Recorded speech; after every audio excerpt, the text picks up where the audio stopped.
Hey, what's up guys? It's Pedro here from NoobCoder.com, and in this tutorial, we're finally going to start to learn how to program in JavaScript. We're going to learn how to comment our code, and we're going to learn how to print something onto the console. So I'm just going to get rid of all this code from the previous tutorial, and we're just going to start fresh. So I'm just going to highlight, backspace to delete it. And now we're going to start by talking about comments. Now, comments aren't code. In fact, if you comment something, the browser will completely ignore it. Basically, what a comment is used for is just to explain the code. So there are two types of comments. There are single line comments and there are also multi-line comments. Now, in order to use a single line comment, you just need to use 2 forward slashes followed by a sentence describing the code beneath it. Now you can write as much as you want, but it has to be on the same line, hence the name single line comment. Since we're going to print to the console, I'm just going to write print to the console. You can also see that Visual Studio Code is helping us out by showing that it's green, meaning that it's a comment. Now let's say I need more than one line to explain what's going on.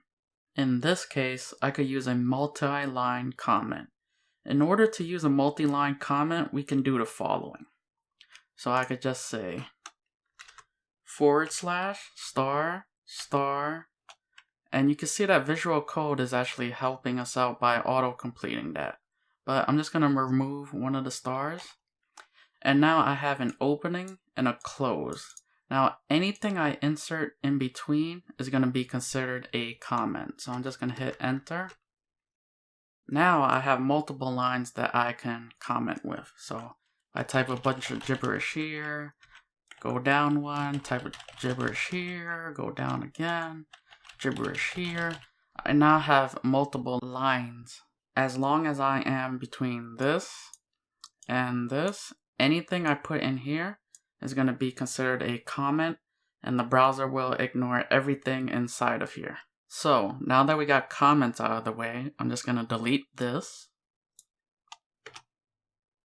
And we can finally write our first line of code by printing onto the console. Now the console is actually a debugging tool made for developers.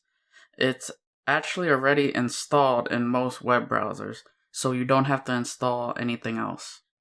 In order to print onto the console, all I'm going to do is type console.log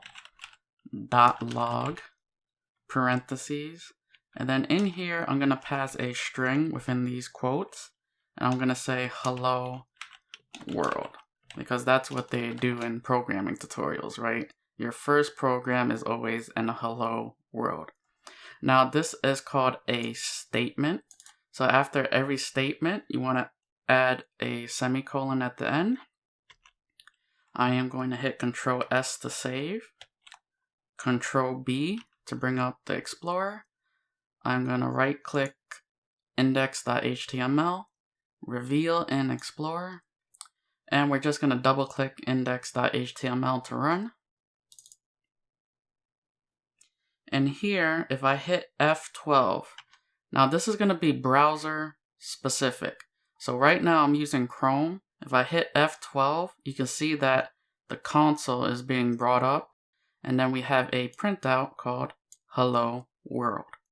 Now if I just head over to my editor again, I just want to show you one thing. We're going to go back to tutorial.js. I'm going to hit Control B. Now I don't want you guys to get too caught up on console.log.